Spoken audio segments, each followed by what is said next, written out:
Hello, I'm Paul Kopperman, a member of faculty in the History Department at Oregon State University. Regimental Practice finally has been published almost 250 years after the death of its author. This work was a joint effort,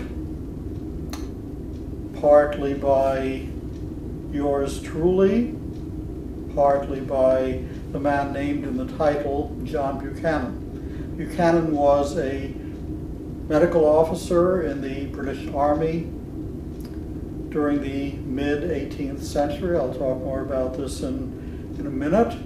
He provided an extraordinary journal of his observations during part of his service, a journal entitled Regimental Practice, or at least that is the short title of it, which is the one that I'll go with at this time. And Regimental Practice is the core of this book.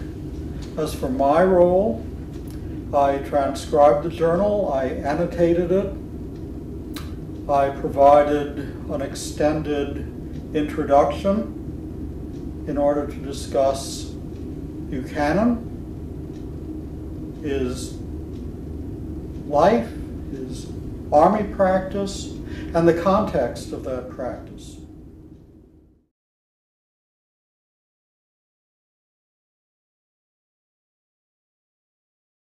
Regimental practice covers primarily the service of Buchanan's regiment on the European continent, in Flanders and in Germany, from September 1742 until its return to Britain in March of 1746. So a period of somewhat more than 3 years. This service coincided with a conflict known as the War of the Austrian Succession. And Buchanan was serving then with a regiment named the King's Own Horse Guards, alternatively known or popularly known as the Blues. There were two phases to the production of regimental practice. If one looks on the title page of it, one can see the date of 1746. Now, this is apparently the year when Buchanan completed what he regarded as his fundamental draft of the work. However, he then went on revising it, adding to it, embellishing points, adding bibliography, sources, commenting on new discoveries, new observations by him and by others, virtually until the time of his death. So for another 20 years after he completed the initial work. So there are these two distinct phases, and it is interesting to make note of both, and both the original work and the updates and enhancements are included in the version that Ashgate published.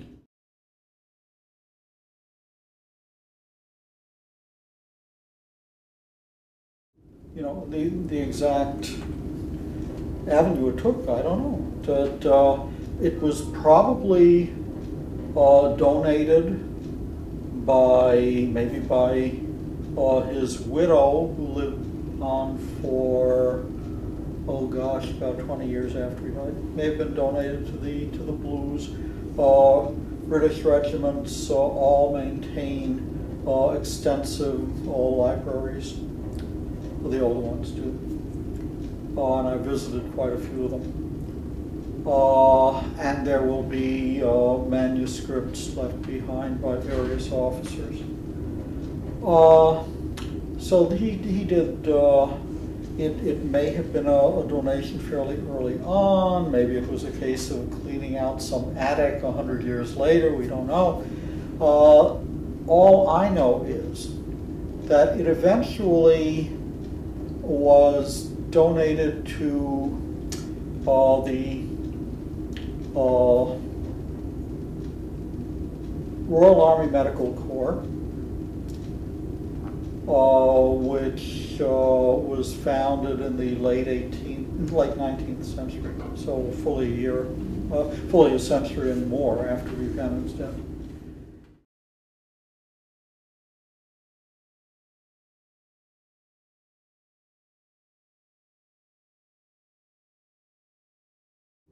In the 1990s, and Charles mentioned that he was very interested in Pringle and in the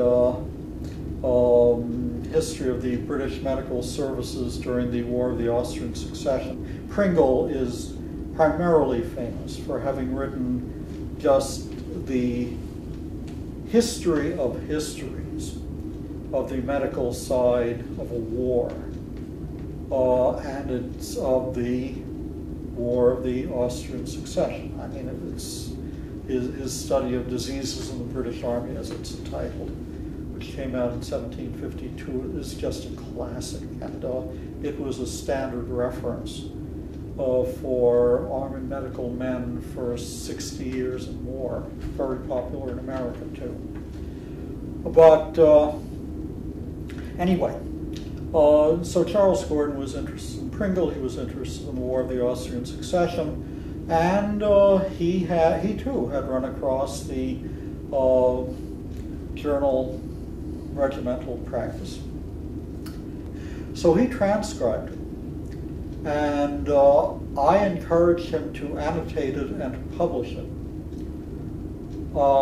In fact, it had been transcribed once before. Oh, it's a great work, and a lot of people had run across it. But that wasn't complete. Charles transcribed it fully, but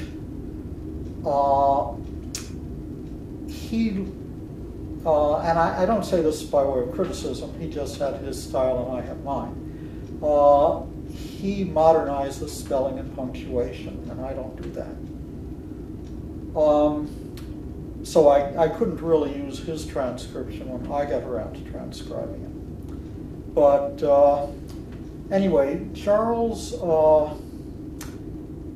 became more and more interested in Pringle, and he was hoping to do a doctoral dissertation on it. He was probably about 70 or 75. And unfortunately died frustrated. And it was only then that I started to think, hey, Buchanan is really interesting. And I think since Charles couldn't do it, I should go ahead and transcribe and really annotate it. We have no diary of his, aside from the fruits of what would have been a medical diary. We have none of his personal correspondence. He didn't even leave a will. There are very significant gaps in terms of what we know of him. We do know that he was born in southwestern Scotland in 1710, that he died in 1767. That at some point when he was a young man, it was decided, either by him or more likely by his family, that he would become a medical practitioner. This was apparently fairly late in the game, because he wasn't apprenticed until the comparatively advanced age of 19, at which point he was taken in by a Scottish surgeon under whom he studied for 5 years. On the completion of this apprenticeship in 1734, he gained a commission as surgeon to the Blues, and would then be in that service for 12 years until he left the regiment in 1746, after it returned to Britain. He would then live almost the entire balance of his life in Stafford, a city in England, and he would die in early 1767 at the age of 57. He married late in life. He married in Stafford in 1757. He married a woman named Mary Green, and she was in the marriage register, parish register. She is classed as a spinster, so she had never been married. He was cast as a bachelor. He'd never been married. He would have been 47 then. And I'm pretty sure that they didn't have children. At least they don't appear to have had any children that survived infancy. And as I mentioned in this, Buchanan didn't even leave a will. He died intestate. He died while on a journey to Glasgow in early 1767. So it presumably was unexpected. And maybe if he'd had a lingering illness, he would have made sure to prepare a will, but he didn't have. It was his wife, his widow, who tried to make arrangements to inherit his estate and to ascertain the value of it. And she did. She was granted a year to try to, for an inquiry into his estate. Unfortunately, I don't have the end results of that. But at that point in time, she made up a petition in order to get this year. She doesn't mention children, and my feeling is she certainly would have if there were young children, because it was standard to say, look, we'll really be ruined if we don't get the estate because we have 2 young children. She doesn't mention children, so there almost certainly weren't any.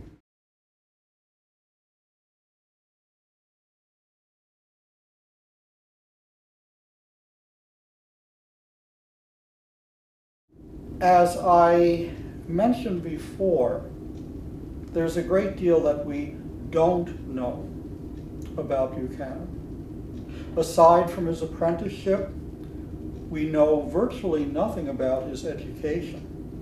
It does seem that he received at least the rudiments of a good classical education. As for his advanced education, though, well, we have his apprenticeship and his introduction to medicine. Beyond that, though, it does not appear that he had a regular course of medical study. He doesn't appear to have studied at university.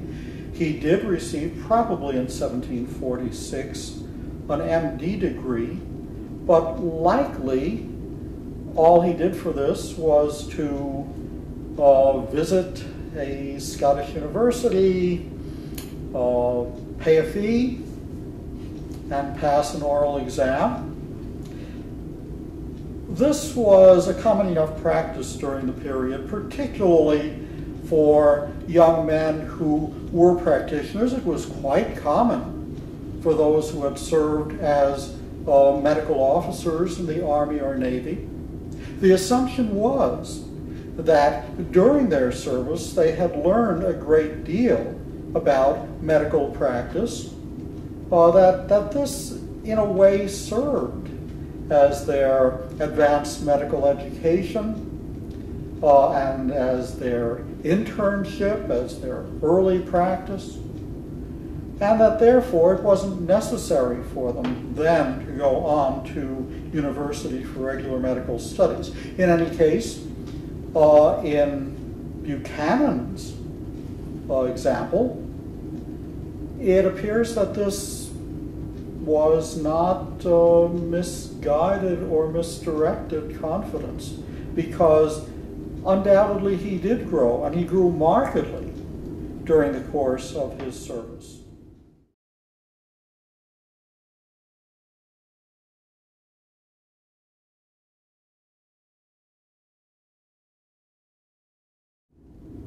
It is fair to say, for one thing, that he did make some use of books. Certainly he did read, but not many books would have been available to him, certainly not many modern works, during his service on the continent. And as a matter of fact, it's probable that most of the citations in his journal date from the time after he returned to England. He would have had a few books that he could consult, but probably not all that many. More important to him would have been the counsel provided by colleagues, by other medical officers. He knew, and we know from his own comments in this respect, that he knew and frequently compared issues involving practice with a number of hospital personnel, other regimental surgeons and mates, etc. He had his colleagues, some of them among the most distinguished in the army, most notable of all being his fellow Scot, Sir John Pringle, who was physician to the British hospital in Flanders during the war, and as a matter of fact would probably be best considered as the single most important figure in British Army medicine during this time phase.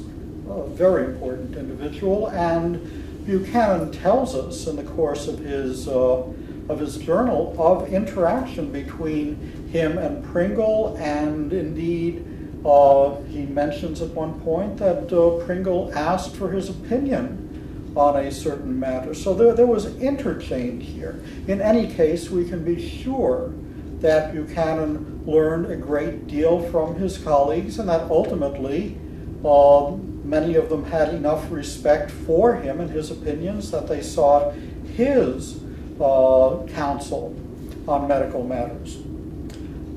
Beyond this, beyond this, Buchanan did what we would expect a practitioner to do to try to learn during this phase. He performed a number of postmortems on individuals who had died under his care. We know that. He reports about them. He gives details on a number of these postmortems. He also reports to the reader on postmortems that were performed by colleagues of his and what they had seen. So to observe, that was very important in this case, to observe the results of postmortems, to try to answer the basic questions based on these. But really the key word is observation, and this was perhaps, at least by the phase of 1742-46, what was most important to Buchanan. He was a careful observer. The great medical minds of the period all were. They would try to compare, they would try to understand what was going on in the human body, particularly in times of disease, and they had their yardsticks for judging this. One thing that Buchanan and Pringle and many, many other medical writers who had service in the Army or Navy during this period, one thing that they constantly tried to do was to offer comparisons. There would be Notably during epidemic circumstances, they would see many of their men sick, others not sick, or they would see sickness preponderantly among the rank and file, less so among the officers, or they would see many people within the army sick, but within the civilian population nearby not sick. Why were there these differences? Why were there these disparities? Buchanan constantly reports this and ponders why one, not the other. Very common among medical writers and common in his own work.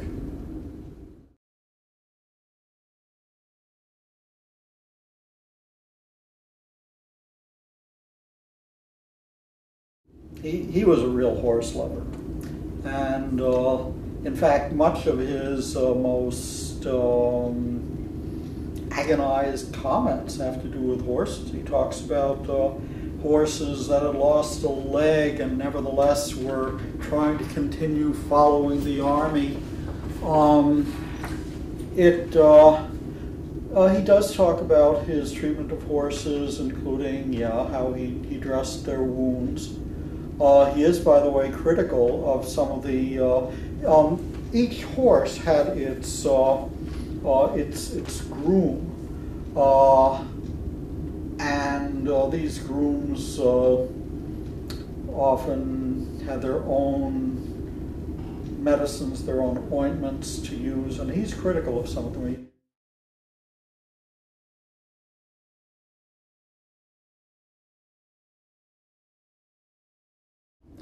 Whereas infantry regiments usually included not just the surgeon, but also a mate or sometimes two to assist him. In cavalry regiments during this period, which were smaller, cavalry regiments, dragoon regiments, etc., it was just the surgeon. He didn't have these mates. So Buchanan's burden would have been very heavy. Beyond that, of course, there were the injuries and wounds associated with battle. As I mentioned, fortunately, the Blues were significantly involved in only 2 battles during their service on the continent. But nevertheless, in the wake of these 2, Buchanan was very heavily burdened. So his circumstances meant that he would be heavily burdened, and also that he would see a range of diseases greater than would have been commonly observed by most medical practitioners back in Britain in civilian practice. And he would gain extensive experience, particularly in dealing with epidemics.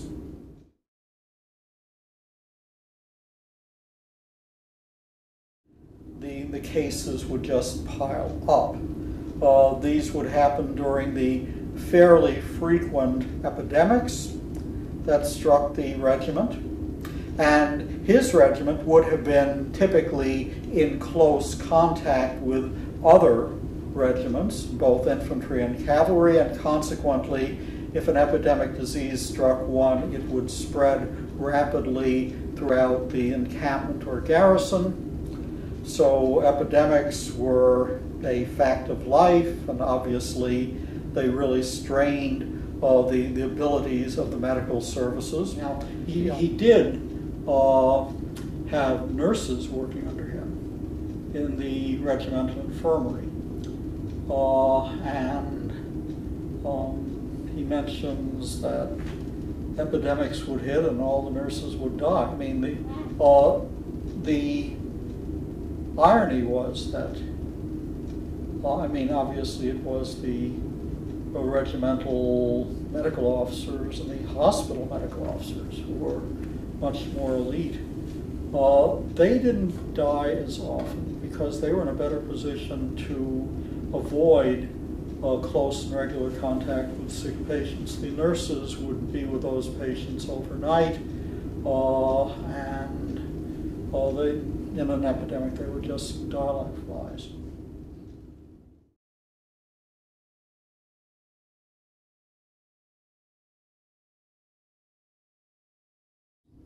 He reports extensively about this experience in Regimental Practice, and let's see just what that practice was like, because he goes into great depths on this matter.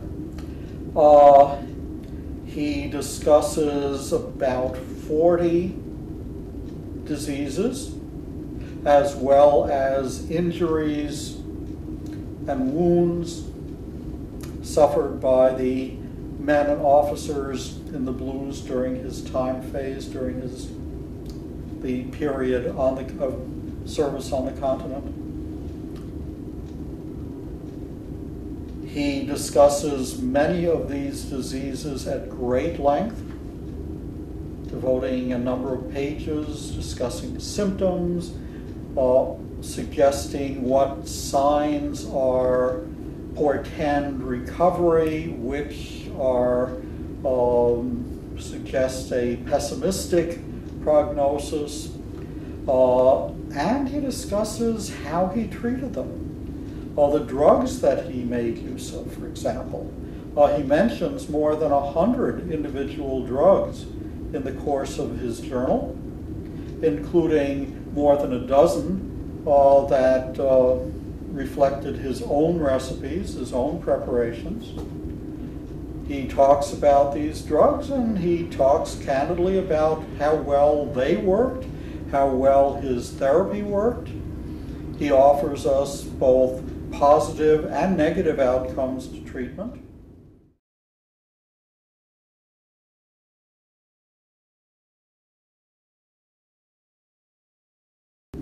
I would suggest that too often, in the popular mind and among historical scholars as well, there's a tendency to disparage medical practice in the early modern era and what, in fact, even the best of practice, even the best of physicians could accomplish. It's fascinating to study Enlightenment medicine, and first of all to note the progress against disease that we can associate with it. There were indeed some giants in the earth during that period. There were people who fundamentally helped to conquer major and very serious and often deadly diseases. In the case of Buchanan's journal, we can first of all get this good insight into what medical practice during this time phase was like. And it was not witch doctoring under another name. It was not quackery under another name. It was advanced, astute, and often very helpful and successful practice. It is interesting to compare Buchanan and Buchanan's medical practice as reflected in his journal with the copious writings of medical men of his time phase, men like Pringle. And what we find is, I would hope, something that would dispel yet another impression that some people have about medical practice during this phase. It was not just every practitioner for himself, where one practitioner would offer one prescription, another would suggest some vastly different therapy, particularly if we're talking about acute diseases, which were, of course, the most dangerous.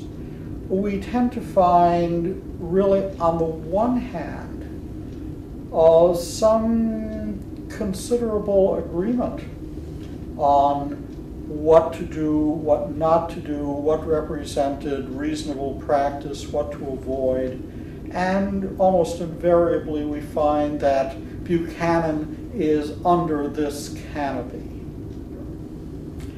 Which is not to say that there weren't disputes, open and implicit, and he had his positions. One of the most interesting involves his stance regarding just how severe therapy should be. Buchanan, like many of his contemporaries, had a strong faith in nature and would have believed that indeed the physician helped to cure disease, but ultimately what was most important was the natural tendencies within the patient to conquer disease. He had respect for nature, and like many people who had respect for nature, he was a believer in comparatively moderate therapies. He also, very interestingly, was not a strong proponent of bloodletting, of venesection. He did make use of it.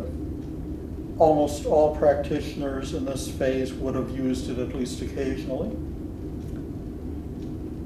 And there were practitioners during the period, including some major authorities like Pringle, who were great supporters, great advocates of bloodletting, not only in a considerable range of diseases, but in large quantities when it was employed. Buchanan was much more moderate in this respect.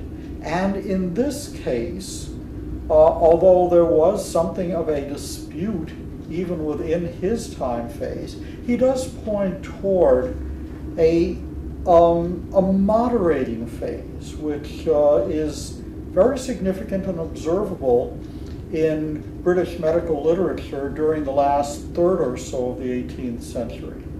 So I guess we can say that he was something of a progressive in this respect. He was never afraid to try new things, particularly if a treatment did not work with a patient.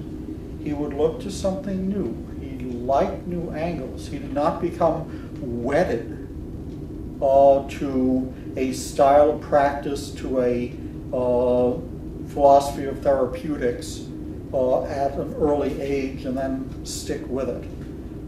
But in closing, I would say again, whereas this may be admirable in times of the circumstance, it was not unheard of. We actually find it as a fairly common attitude. And this was one reason why British medicine, and medicine in general, was advancing. It was not so much interested in authorities and standards, especially old authorities. It was breaking away from that. British medicine was changing. There were new ideas on how to handle disease, on the drugs and therapies to be used in the treatment of disease, and Buchanan is representative of this forward-looking tendency.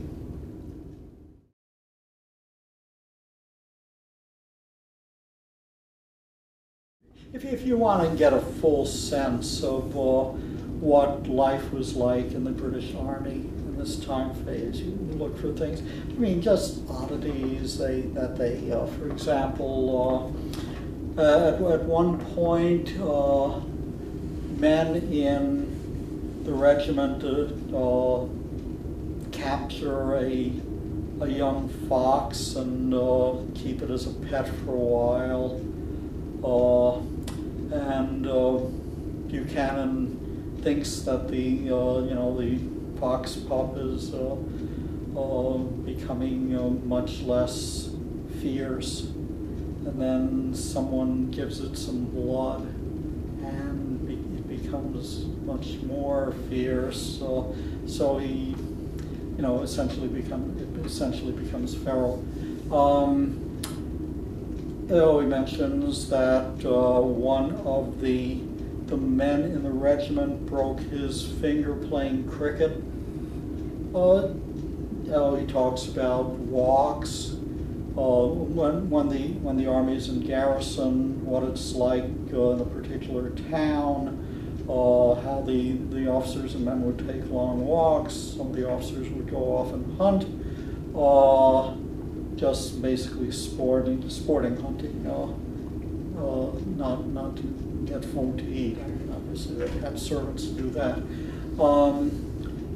There are an awful lot of those niceties that military historians look for to try to get a fuller sense of what was life like in this war and this regiment. Lots of those.